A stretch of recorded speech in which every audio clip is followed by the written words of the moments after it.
Israel is planning a response. In Iran, they will pay with interest. They're saying the Iranians are going to be paying with interest. You know, Israelis, they like people paying them with interest. They don't just like the cost on its own. Okay, it's like you escalated it. What are you expecting? And they are also looking at Iraq. Oh, this is something very important. They want to attack Iraq. Israel wants to attack Iraq too. How, where, when, targeted? Is the US going to help them too?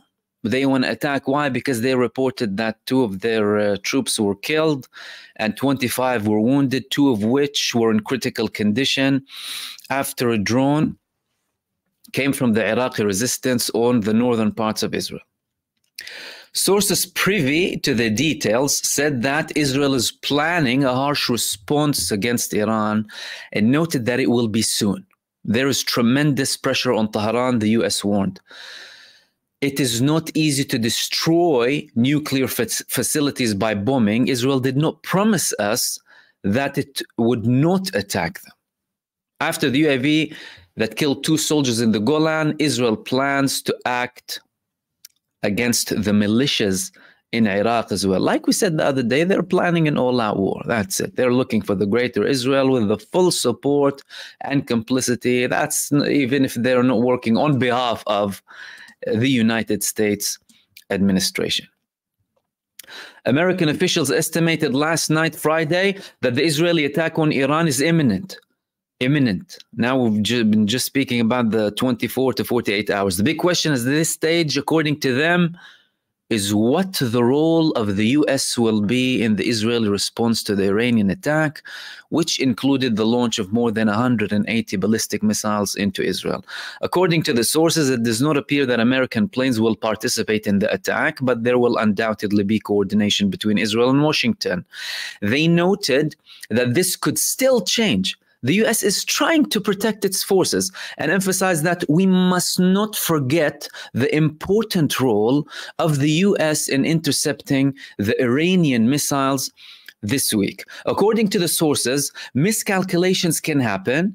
We are definitely trying to make sure that this does not expand into a regional war. It is clear that the US will be dragged into it. They emphasize that we understand Israel's need to respond. You're so generous with them. Why don't you understand Iran's need to respond too? And also referred to the possibility of Israel attacking nuclear facilities.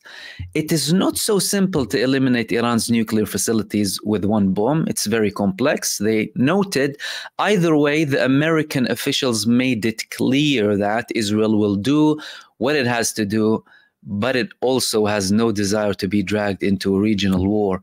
Israel can be calm about one thing. It has our back, and we are coordinating with it. Wow. So all of this talk about, you know, trying to convince them not to attack and not to attack, can you please just put that aside? Tell us that you're making this theater. Most likely the United States will be coordinating and is coordinating and has already finalized the plans when it comes to this attack. We had the US CENTCOM general commander meeting with Yoav Gallant previously, apparently, and well, a couple of other officials too. Some people are saying that, you know, this meeting hasn't yet happened. Some say, you know, it did happen. But usually when we have these meetings, what happens is they delay the reports when it comes to these meetings so that they do not reveal too much information. However, when we have the American officials, usually that means they will be finalizing everything. Now, the thing is here, Benjamin Netanyahu is trying to have a coalition. Benjamin Netanyahu is trying to have a coalition. But there's a problem. The problem is that no one is seeing eye to eye with him. And now we had a big explosion. What was that explosion? It was Emmanuel Macron. What did Macron say? We need to have an embargo on Israel. Yes, you heard that right. Emmanuel Macron calls for a halt to arms to Israel, but then does a U-turn, reportedly. Let's go through this article and see the Benjamin Netanyahu response. This was reported on the Middle East Eye, and we will share Benjamin Netanyahu and his response afterwards. Okay, Francis Macron calls for a halt to arms sales to Israel, then does a U-turn.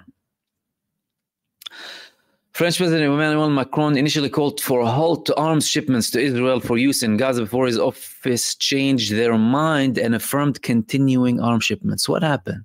To be fair, I missed the other part. So again, you know, it's not surprising. I thought he was a bit serious. But anyway, we had a response from Netanyahu who was really angry. I'll show it to you in a sec. Speaking to French broadcaster France Inter on Sunday, Macron said finding a political solution to Israel's nearly year-long war in Gaza is a priority, and that an arms embargo should be key part of these efforts. He added that Paris has already stopped its arms deliveries to Israel. However, France will continue to provide what it called defensive equipment to Israel. They defend themselves, primarily for missile defense. According to a report from French television station BFM TV, citing the presidential palace after the interview. I think we are not being heard, Macron said, really, as if they listen to the United States. They just want what they want from you, and they spit on you. Why does Israel not have a defense pact with the United States? Has anyone asked that question? If you are so strategically tied with the US and you rely on them, and why don't you have a defense pact with them? Because they don't want to share everything that they want to do with them.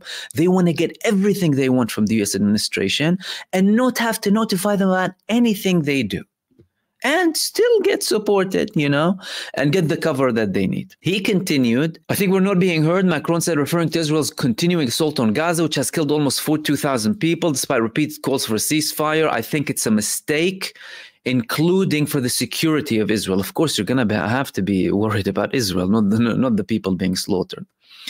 Later that evening, Israeli Prime Minister Benjamin Netanyahu responded in a recorded statement saying, shame on them. Okay, hold on. You need to see this before we can't just quote Netanyahu. We need to see Netanyahu. I have a message. I have a message for President Macron. Today, Israel is defending itself on 7 fronts against the enemies of civilization. We're fighting in Gaza against Hamas, those savages who murdered, raped, beheaded, and burned our people on October 7th. We're fighting in Lebanon against Hezbollah, the most heavily armed terror organization in the world, which was planning an even greater massacre than October 7th on our northern border, and that has rocketed Israeli towns and cities for nearly a year. We're fighting against the Houthis in Yemen and the Shiite militias in Iraq and Syria that together have launched hundreds of drones and missile attacks against Israel. We're fighting against terrorists in Judea and Samaria who are trying to murder civilians in the heart of our cities. And we're fighting against Iran, which last week fired over 200 ballistic missiles directly at Israel, and which stands behind the 7-front war against Israel. As Israel fights the forces of barbarism led by Iran, all civilized countries should be standing firmly by Israel's side. Yet President Macron and some other Western leaders are now calling for an arms embargo against Israel. Shame on them. Is Iran imposing an arms embargo on Hezbollah, on the Houthis, on Hamas, and on its other proxies? Of course not. The axis of terror stands together. But countries who supposedly oppose this terror axis call for an arms embargo on Israel. What a disgrace. Well, let me tell you this. Israel will win with or without their support, but their shame will continue long after the war is won. For in defending ourselves against this barbarism, Israel is defending civilizations against those who seek to impose a dark age of fanaticism on all of us. Rest assured, Israel will fight until the battle is won, for our sake and for the sake of the peace and security of the entire world. There you have it, ladies and gentlemen. Benjamin Netanyahu is protecting the civilization, and he's protecting the security of the world by doing this to Iran. And how dare Emmanuel Macron even consider such a thing? But we haven't finished the article yet. We're going to have to go back to the article and see what they continued, because apparently he did a U-turn. What did they threaten him with an Epstein video or something? Is he part of the network as well? They spoke about Netanyahu, the disgrace, of course, and there's a diplomatic path. There's a diplomatic path. At this moment, show leadership and responsibility. It's the moment to show leadership and responsibility. Your activity in the north is pushing the region to war, Macron told Netanyahu. Instead of putting pressure on us, it's time for you to put pressure on Hezbollah. He responded. Netanyahu responded to him. Despite Macron's assurances, this is the clarifying point, that France has halted its weapon sales to Israel, rights groups and investigative media have criticized the lack of transparency surrounding the issue. According to a Defense Ministry report to Parliament obtained by French media outlet Mediapart, France delivered 30 million euros worth of military equipment to Israel in 2023. However, since the report does not specify the months, media reports said that it is impossible to determine whether these deliveries continued after Israel's offensive on Gaza. Israel's offensive on Gaza began on 7th of October, adding that the Ministry of Armed Forces was unable to clarify the matters. Well, to be fair, according to that article, I'm not seeing that he backtracked on what he said. If it's rights groups, and they're entitled to, and that's their job, of course, to dig in and make sure that it's implemented, but I didn't see him backtracking. So, and anyway, Benjamin Netanyahu had this rant. And if Benjamin Netanyahu has a rant, that means there's something going on. Again, good progress, but not enough and late. And the typical, Western leadership responses, Firstly, the justification. And to this day, they whitewash. And any criticism is, so, humble. And it's like they're afraid to speak a direct, frank sentence to Israel. But, okay, cool, continue. Like the UK, they stopped the licenses of about 30 weapons that they considered aggressive. And then they said, okay, just defensive. What do you mean defensive? You're talking about a genocidal entity committing war crimes. You shouldn't be able to defend. It's like sending missiles to Russia to defend themselves. Why don't you do that with Russia then? Why don't you say, okay, we won't support you in aggressive weapons against Ukraine, but we'll send you these things to defend yourself from the Ukrainian attacks. No, they arm Ukraine and oppose and sanction Russia. And if they wanted to be morally consistent and take the same approach with every country, they would be supporting the Palestinian resistance now and all of the resistance fronts against Israel and banning Israel from everything and sanctions on Israel and embargo, let alone probably a military intervention. But if you want to compare it to what they're doing in Russia, at least support the small little resistance, the occupied people suffering and genocide for all of their life. And against this criminal state by international law. No, not by Mahmoud's law or anything. No, by international law. If you believe and have any regard to international law, any progress is good. But again, nothing is enough. Nothing is stopping him. And again, the United States is telling him, you can count on one thing, you have our back. Nothing means anything. Any criticism to Netanyahu wouldn't mean a thing when it comes to threats or, asking them to, de-escalate and. All right. This is when it comes to Israel and the potential attack on Iran. It's looking like it's potentially imminent, but Iran is still sticking to their guns. And we had an Iranian official telling Al Jazeera today that the paths for de-escalation and attempts to prevent regional war are met with Israeli insanity, keen on bloodshed.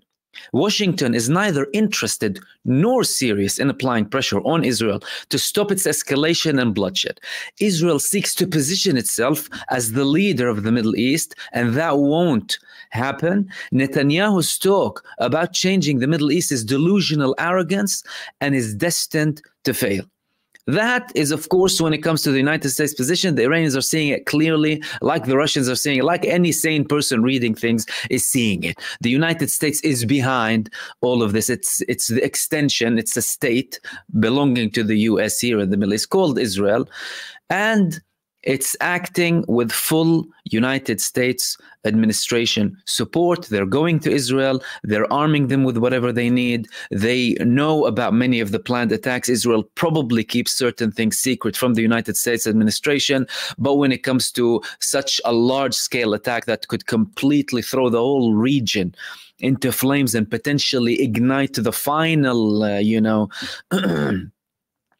the final ignition, basically, or fire to World War III, but that's what they're doing. And they're continuing down that path. That's when it comes to Iran. Another important thing here, and signs that we're seeing that Iran is indeed preparing to an Israeli attack, is the fact that a website called Tanker Trackers, they said that Iranian oil trackers disappeared from a main oil export location based in Kharg Island, or Kharg Island in Persian, which is an island belonging to Iran in the Gulf region. The tankers were empty, according to that tracking website, but apparently moved as precaution to an upcoming Israeli strike. The oil loading is still being carried out, so they can come and load if they need to, and the production is still there, but the move is precautionary. The move is precautionary because they are anticipating an Israeli strike. So it's likely to happen. If it happens, expect an immediate Iranian response, and don't expect it to be easy.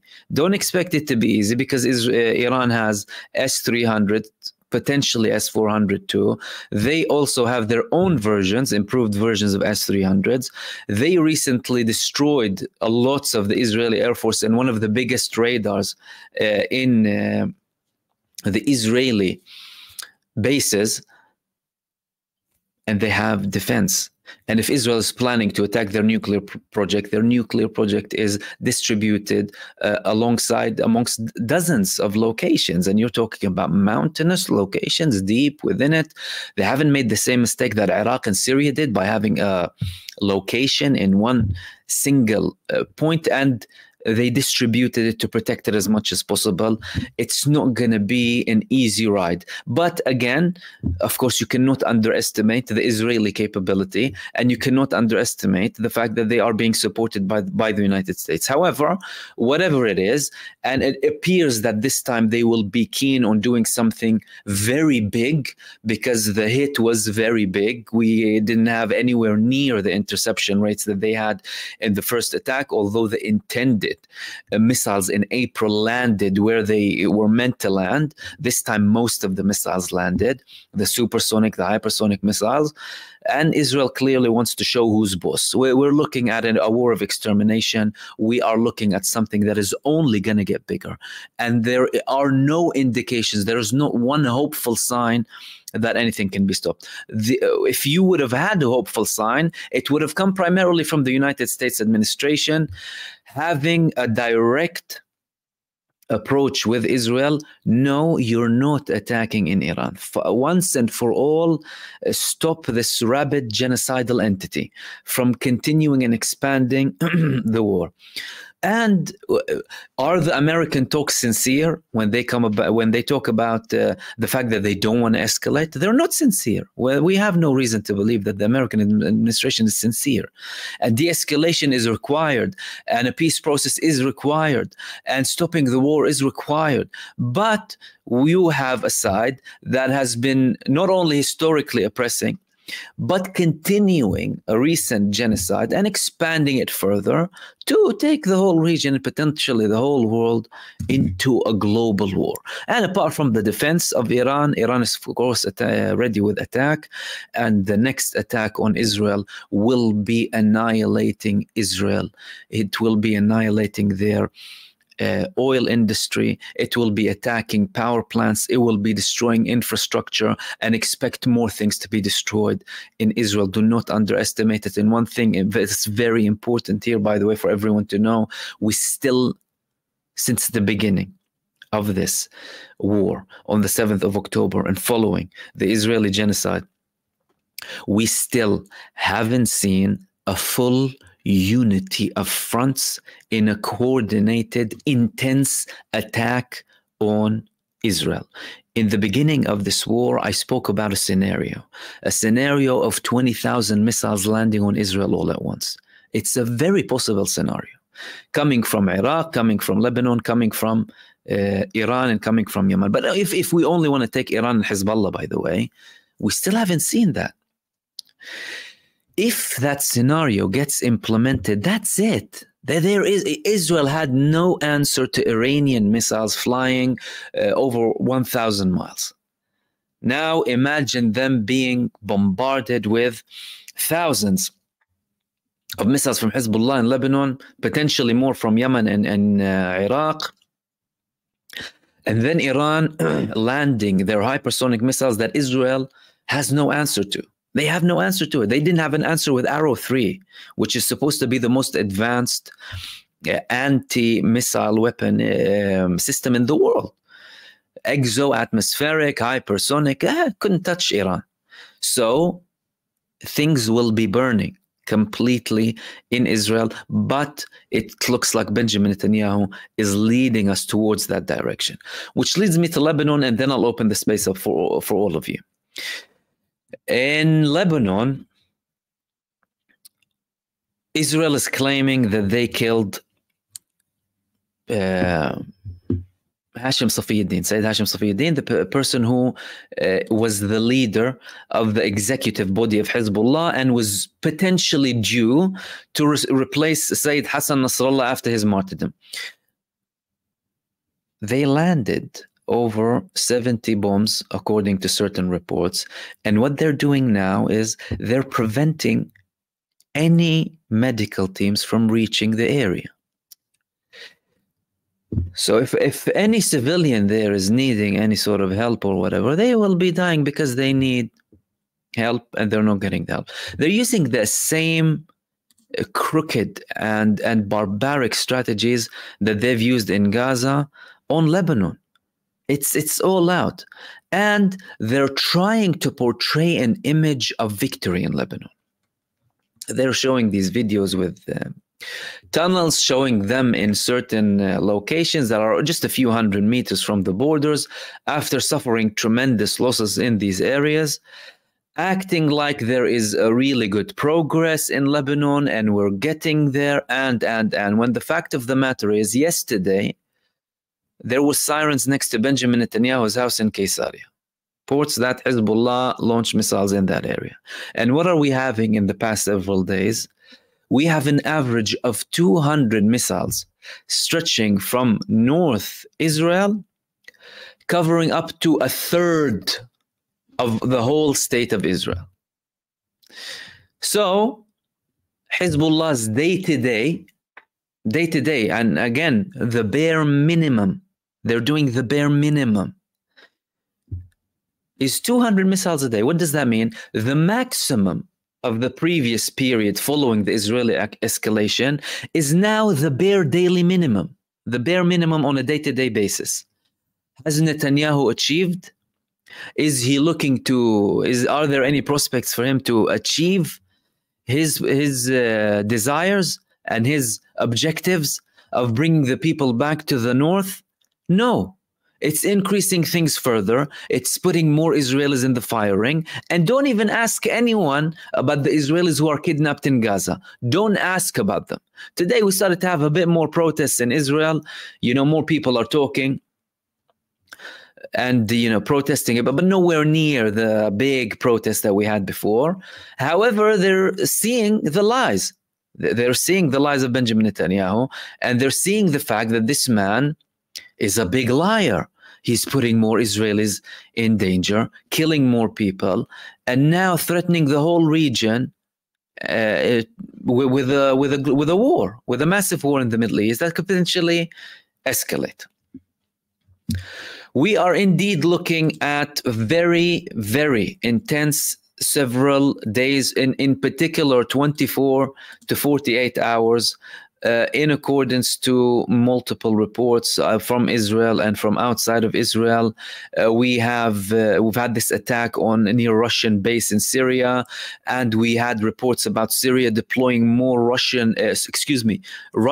It was a Russian base in Syria, and now we have reports that Russia is deploying more forces in the Golan Heights to prepare for something bigger.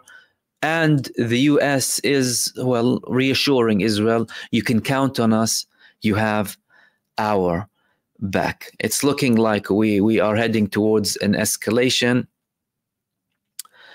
and the next couple of days will show exactly where things are.